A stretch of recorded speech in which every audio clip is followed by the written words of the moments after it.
Good morning, everyone. I'm happy to be joined today with Secretary of State Steve Hobbs and Representative Charlotte Mena. This morning, Washington and Oregon joined together in a lawsuit to stop the president's illegal and unconstitutional attempt to take over administration of our state election systems.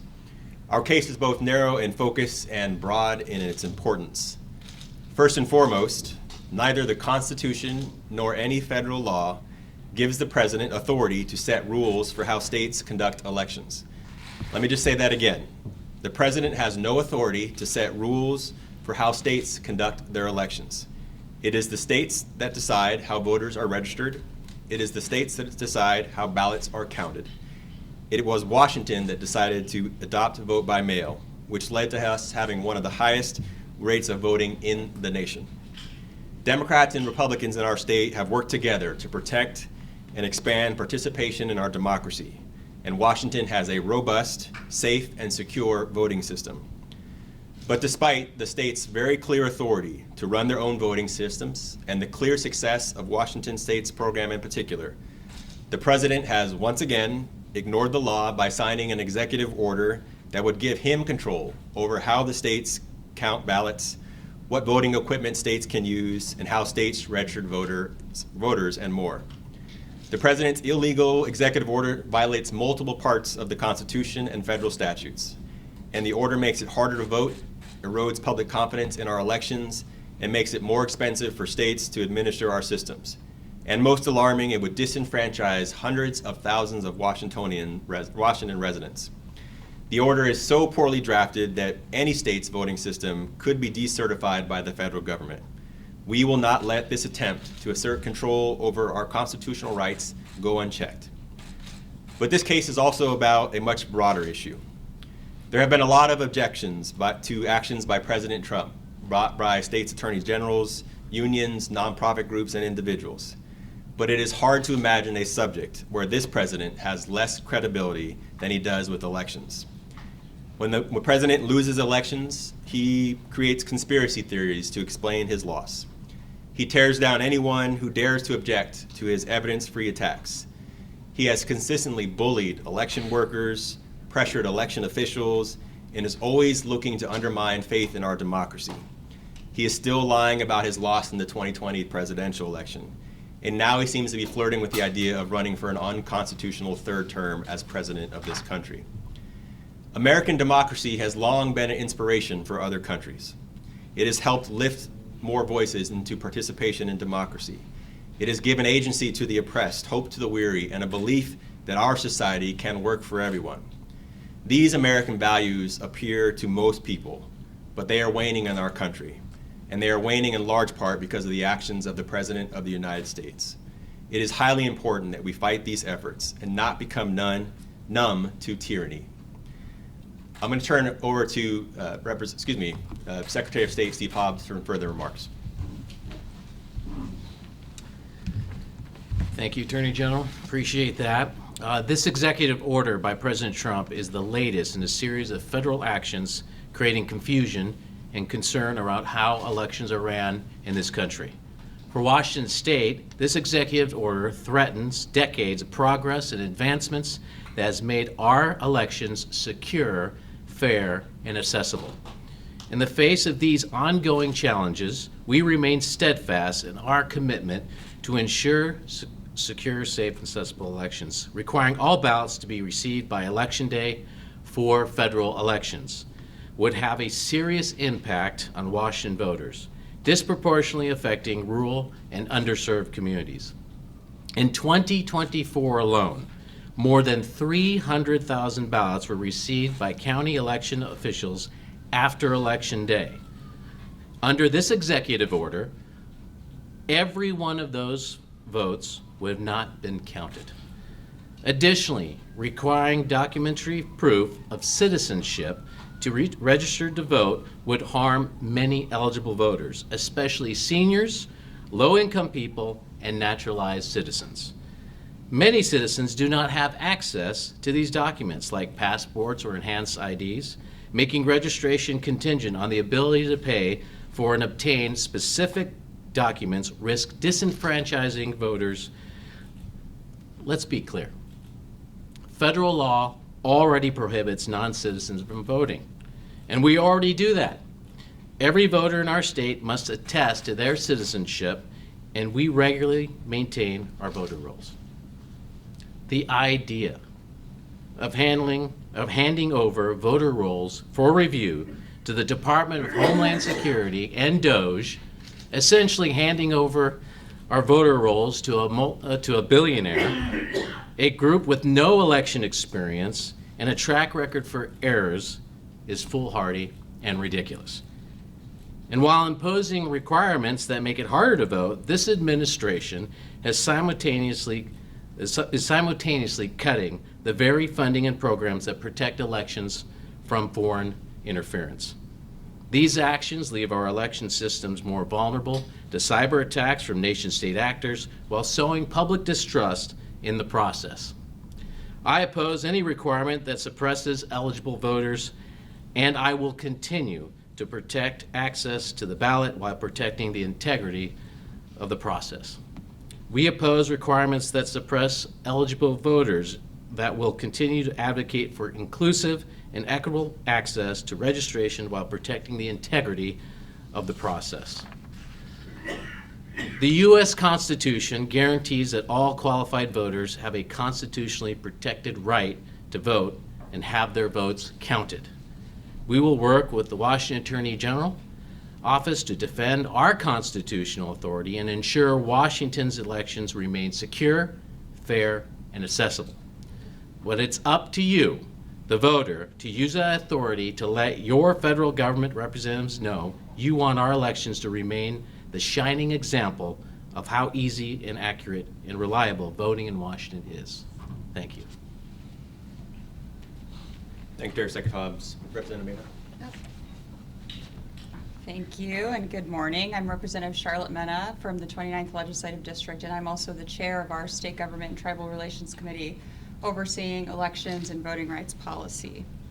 As representatives of the people, legislators have a duty to move democracy forward, to ensure that every voice is heard, that every vote counts, and that every community sees itself reflected in the halls of power. But our democracy and our ability to make it more accessible is under attack by this administration with this executive order.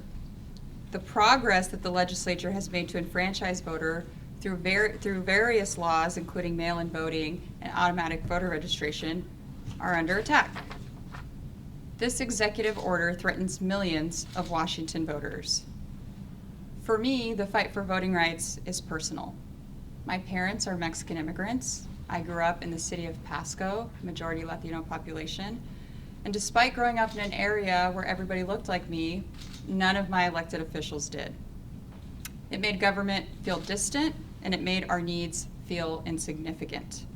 It wasn't until a federal Voting Rights Act case remedied the voter dilution in Pasco that we started to see a turning of the tide in representation. And we now have a state Voting Rights Act, as well as various other laws that help enfranchise voters. But just like in Pasco, other communities in Washington have endured unjust voting systems and voter suppression like we're seeing with this executive order. That's what it's intended to do. It's intended to silence voices and make people feel invisible. This is not new. We've seen it before in our country's history, from poll taxes to literacy tests. But the right to vote is given to citizens in the Constitution.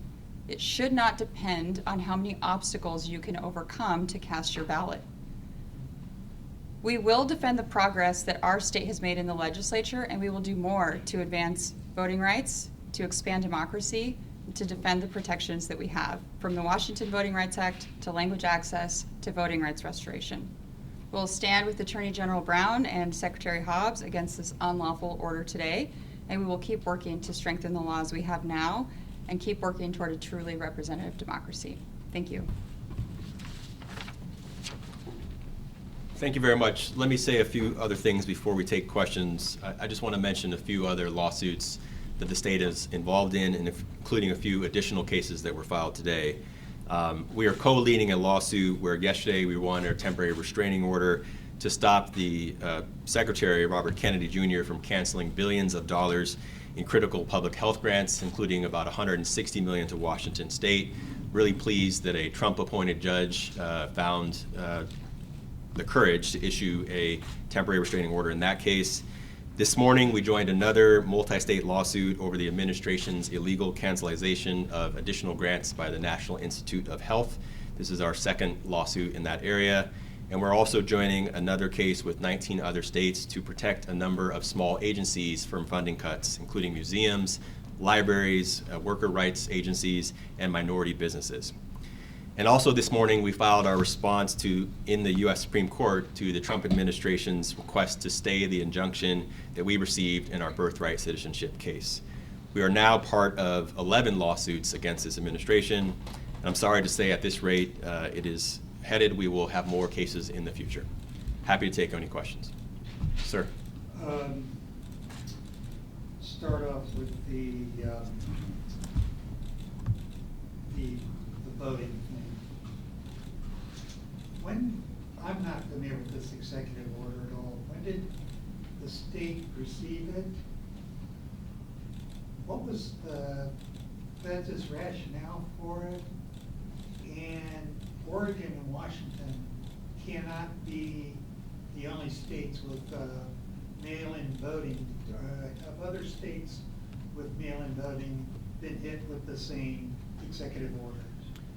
Well, the executive order was issued about a couple weeks ago, I believe. And we and Oregon filed a suit today, but 19 other states filed a case yesterday. This case is not just about mail-in voting or how votes are counted or the timing thereof. This case is really about the president's complete disregard for the Constitution. And so a number of states, even those that don't have vote by mail, filed case with California to reaffirm that this is a state function. Our Constitution is fairly clear. Only the Constitution and congressional action can dictate how states set their elections process. The president has no authority. And let me just say that again. The president has absolutely no authority to do what he is purporting to do. We filed a case uniquely with Oregon because of our distinct voting systems that are very similar to Oregon, but a number of states are challenging this order. What is it about Washington, or I mean, what is it about vote by mail that makes it distinct? I mean, is there distinct legal arguments that are made by Oregon and Washington, based on the fact that we do mail-in voting, or is this just basically another venue making? Well, every state is going to be impacted by the order in different ways, and certainly states that are vote by mail and being 100% vote by mail, there are provisions of the order that impact Washington and Oregon distinctly because of the attempts in the order to dictate when votes have to be received by, how they can be counted, and some of those wouldn't impact states that don't have robust vote by mail systems like Washington does. Can you expand a little bit further on how this case differs from the case that was filed against the 19 states? The claims are very similar, and our system is actually fairly similar to the one that California brought. We wanted to bring our own case because I think some of the harms, if this order was impacted, would impact Washington uniquely. The claims are very similar, but again, some of the states that joined the coalition of state lawsuit yesterday are not going to be impacted in the same way, and we wanted to make sure that we could effectively advocate for our system and the harms that we would face here. We have a question online. Question online from Washington, D.C. Hey, are you planning to ask for a temporary restraining order in this case as you have for others? We are not. And why is that? Well, we'll move forward with somewhat of a normal process in this case. Temporary restraining orders need to be brought where there's an emergency impact. Because we don't have an election pending in the short term, we did not feel like a TRO was necessary to bring. Thank you. John? If I can switch to the NIH lawsuit. This is the second lawsuit on this matter. How is this different from the first lawsuit? And I read the latest lawsuit, and it has various appropriations stalled at different parts of the process. besides the difference between the first lawsuit, how do you know that this is a deliberate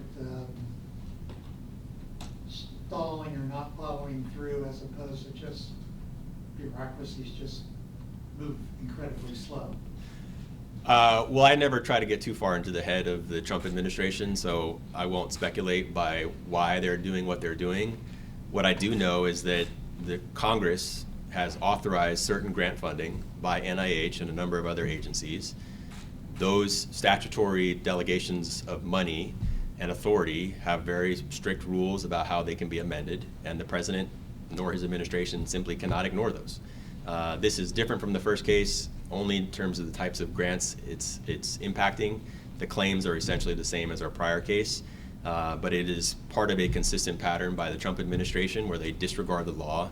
They have totally disregarded congressional authority. I'm still shocked on a daily basis that Congress seems quite comfortable abiding their separate independent authority to the President of the United States and don't appear to put up any guardrails against him. But the general idea is the same as our first lawsuit. Okay, I'm trying to pin you down on why is this not a clone of the first? It impacts a different set of funding that was not part of the first lawsuit. I have another question for Secretary Holmes. The president has repeatedly talked about rights by order fund. Can you explain a little bit further on the canvas safety mechanisms in the Washington system? Can you say again that question? Yeah, the President Trump has repeatedly talked about the rights by voter fraud. Can you talk a little bit more about some of the safeguards in the Washington system? Yeah, absolutely. One of the things, just let's talk about the VoteWa database, which communicates with other databases and is part of ERIC, which is the Electronic Registration Information Center. So if somebody were to pass away, we will know about it. In fact, in this state, in the primary, with the Lands Commissioner race where we did that recount, we saw some people that had passed away, but the thing is they voted, signed their ballot, and they passed away in between. But that's how accurate our records are. Additionally, we'll know when somebody registers in another state, and we've actually caught people who voted in the same election twice. Unfortunately, people don't know about this, and especially the Trump administration surely didn't know about it, why they're passing this, trying to push this executive order. Any other questions? All right, thank you everyone for coming, appreciate it. Thank you. Thanks. Good work, guys.